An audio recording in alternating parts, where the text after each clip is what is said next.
sejahtera bagi kita semua. Yang terhormat Ibu DRA Haji Iftayati MPD selaku Guru Bahasa Indonesia serta teman-teman sekalian yang saya banggakan. Pertama-tama mari kita panjatkan puji syukur kepada Tuhan Yang Maha Esa karena atas berkat dan rahmat-Nya pada kondisi COVID-19 ini kita masih diberikan kesehatan. Terima kasih saya ucapkan atas waktu dan kesempatan yang telah diberikan kepada saya. Pada kesempatan kali ini saya akan menyampaikan pidato mengenai pergaulan bebas. Seperti yang sering kita ketahui bahwa pergaulan bebas adalah wabah dalam pergantian remaja dan kaula muda. Wabah sporadis yang tidak terkendali ini memberikan berbagai dampak negatif bagi masa depan bangsa Indonesia. Pergaulan bebas dapat dilakukan dengan sadar oleh para kaum muda atau hanya untuk mengikuti tren saja. Bagi mereka yang tidak mengetahui konsekuensinya dari pergaulan bebas, berikut adalah beberapa poin penting yang menjadi pertimbangan untuk tidak melakukan pergaulan bebas. Hal pertama yang mengenai pergaulan bebas adalah pihak perempuan adalah makhluk yang paling dirugikan dari dan dikorbankan dari pergaulan bebas ini. 10 pergaulan bebas yang sering dilakukan remaja Indonesia saat ini yaitu penggunaan narkoba dan obat-obatan terlarang, mengikuti tawuran, mengonsumsi minuman beralkohol, menonton video atau konten porno yang mengandung pornografi, seks bebas yang dilakukan sebelum menikah, balapan liar, kehidupan malam, berpesta, bermabuk-mabukan, dan juga menggunakan pakaian yang terlalu membentuk tubuh. Pergaulan bebas adalah salah satu bentuk penyimpangan perilaku yang melebihi batasan yang wajar dan norma yang berlaku. Batasan tersebut terdiri atas batasan kewajiban, aturan, tuntutan, syarat, dan perasaan malu, sedangkan norma terdiri dari norma agama, norma kesusilaan. Pergaulan bebas identik dengan remaja yang berada di masa pencarian jati diri. Pergaulan bebas dapat diartikan sebagai perilaku negatif sebagai cara untuk mengekspresikan penolakan remaja terhadap sesuatu. Pergaulan bebas disebabkan oleh beberapa faktor, antara lain kondisi keluarga yang tidak harmonis, hidup di keluarga yang tidak harmonis, di mana kedua orang tua kerap bertengkar dapat menyebabkan seorang anak berusaha untuk mencari kebahagiaannya di luar rumah.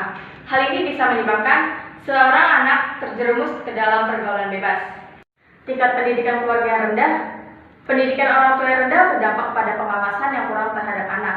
Salah satu contohnya adalah memberikan anak di bawah umur untuk berpacaran ataupun mengendarai sepeda motor. Kondisi ekonomi keluarga. Kondisi ekonomi keluarga yang kurang baik dapat menyebabkan seorang anak kehilangan kesempatan untuk menempuh pendidikan yang tinggi sehingga berpengaruh pada kualitas moral anak tersebut. Kurang mendapatkan perhatian dari orang tua, kurang kesadaran remaja tentang pergaulan yang sehat dan pergaulan yang bebas. Hidup di lingkungan yang kurang baik dan menggunakan internet secara berlebihan atau menggunakannya secara dengan salah. Pada kesempatan ini, pidato yang akan saya bahas mengenai pergaulan bebas hanya membahas satu contoh, yaitu seks bebas. Sering kita dengar bahwa seks bebas sering terjadi di kalangan muda. Sudah pun melakukan seks bebas, penyebab yang terjadi adalah pacaran yang melebihi batas, belum menikah, namun mereka sudah melakukan hubungan badan, juga faktor-faktor lain dapat memicu timbulan seks bebas.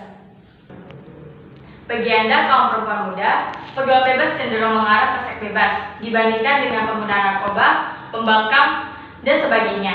Pertama-tama, sadarlah bahwa kamu tinggal di Indonesia yang diapit oleh negara-negara Asia lainnya yang syarat dengan adat ketimuran. Kemungkinan kamu tidak menyadarinya saat ini, namun pikirkanlah di masa depan mendatang. Apakah pasangan kamu nanti bisa menerima kamu apa adanya? Pernahkah kamu mendengar bahwa pacar harus cantik, sedangkan istri harus pantas? Ketika kamu sudah terjebak dalam pergaulan bebas, seberapakah pantas kamu untuk pasangan kamu kelak?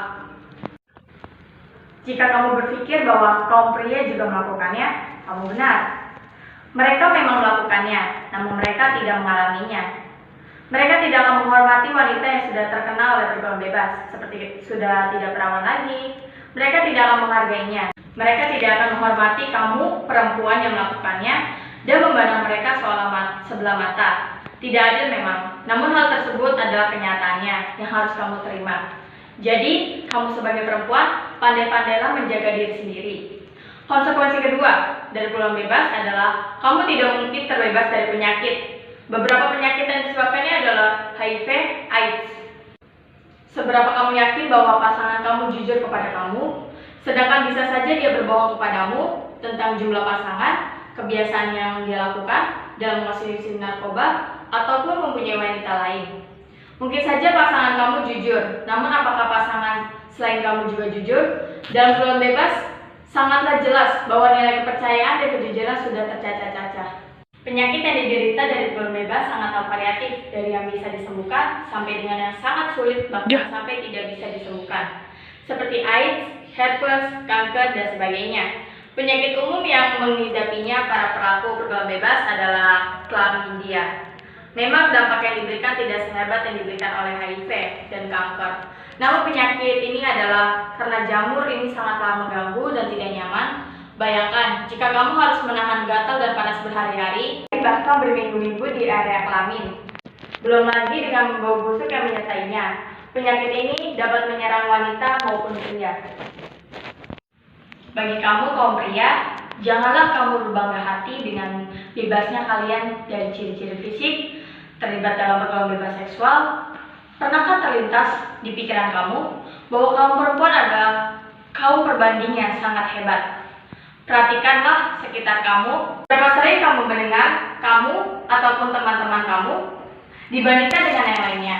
Tentu saja jika kamu terlibat dalam pergaulan bebas, kemampuan kamu, bentuk dan segala macam teknik, kamu akan diperbandingkan dengan pasangan-pasangan wanitamu. Wanita-wanita kamu yang lainnya. Jika performa kamu bagus, tentu saja kamu bisa merasa bangga. Kamu bisa saja menyanyikan langsung kepada mereka ataupun kepada pasangan kamu secara langsung. Lalu, apa kamu yakin bahwa ia mengatakan yang sesungguhnya? Mungkin juga ia sedang berpura-pura hanya untuk mempertahankan kamu di sisinya untuk kegunaan yang lainnya.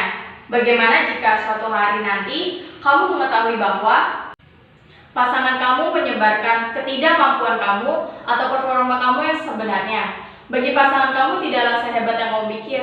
Tentu saja kamu bisa langsung memaki dengan kata-kata kasar. Namun, apakah hal itu akan mengubah harga diri kamu yang sudah terlanjur tergores dan mendapat reputasi yang kurang baik? Jika hal itu belum cukup bagi kamu, pikirkanlah jika kamu sebagai laki-laki yang secara umum akan menjadi ayah dari anak-anakmu, memiliki anak perempuan. Apakah kamu akan memperolehkan ia untuk melakukan apa yang telah kamu lakukan? Ataukah kamu akan menggunakan dalih pertobatan dalam melarang anak kamu? Ataukah kamu memilih untuk membohongi anakmu sendiri? Yang lebih parahnya lagi, bagaimana jika anak perempuanmu menjadi korban dari pergaulan bebas dan menjadi salah satu korban keturunan penyakit yang diturunkan oleh kamu, padahal kamu melakukannya secara dengan semena-mena? Pikirkan masa depan kamu sebelum kamu memutuskan untuk terjerumus dalam pergaulan bebas yang tidak sehat itu. Karena sepandai-pandai itu kamu melompat, akhirnya jatuh juga. Sepandai-pandai kamu membohongi diri kamu sendiri, maka busuk itu akan terungkap juga. Bagi kamu yang sudah terjebak dalam pergaulan bebas, segeralah cari jalan keluar dari lingkaran setan tersebut. Satu hal yang kamu dapat ketika kamu keluar dari pergaulan bebas adalah caci maki dan hinaan, celaan dari teman sebangsa, keluarga, kamu dan juga celaan dari mereka yang akhirnya mengetahui bahwa kamu bukanlah wanita atau laki-laki yang baik-baik. Biarkan saja mereka berkata dan mencela diri kamu. Pikirkanlah ke masa depan kamu dan waktu kamu yang sudah tersisa untuk memperbaiki semua kesalahan-kesalahan kamu. Memang tidak mudah untuk membangun kembali apa yang sudah rusak. Akan tetapi ingatlah pepatah, lebih baik terlambat daripada tidak sama sekali. Mulailah mencari pertolongan profesional dalam bidangnya. Jika kamu merasa sulit dan butuh bantuan, jangan ragu untuk menata masa depan. Walaupun terkesan klise, namun juga kamu percaya akan Tuhan yang Maha Kuasa. Maka jika kamu memutuskan untuk berubah dan sungguh-sungguh menjalinnya, niscaya Tuhan akan membuka jalan bagi kamu dan membukakan lembaran yang baru untukmu melakukan segala sesuatunya untuk lebih baik lagi. Sebelum saya mengakhiri video dari saya akan menyampaikan kata-kata mutiara. Kata-kata ini mungkin dapat memotivasi Anda untuk kembali menjadi manusia yang lebih baik. Beginilah kata-katanya tersebut. Pertama, selalu ingatlah Tuhanmu, maka Tuhan akan selalu mengingatmu. Yang kedua, jika kamu mencintai diri kamu sendiri, kembalilah ke jalannya, karena jalan yang kau pilih salah. Yang ketiga, Tuhan selalu menunggumu dan menuntunmu kembali ke jalan yang lebih benar. Sekian pidato yang dapat saya sampaikan. Kurangnya datang dari saya sendiri, dan lebihnya datang dari Tuhan yang membantu kelancaran pidato saya ini. Semoga apa yang saya sampaikan dapat bermanfaat dan berguna dan juga mendapat pengetahuan. Sekian pidato dari saya. Terima kasih. Salam sejahtera bagi kita semua.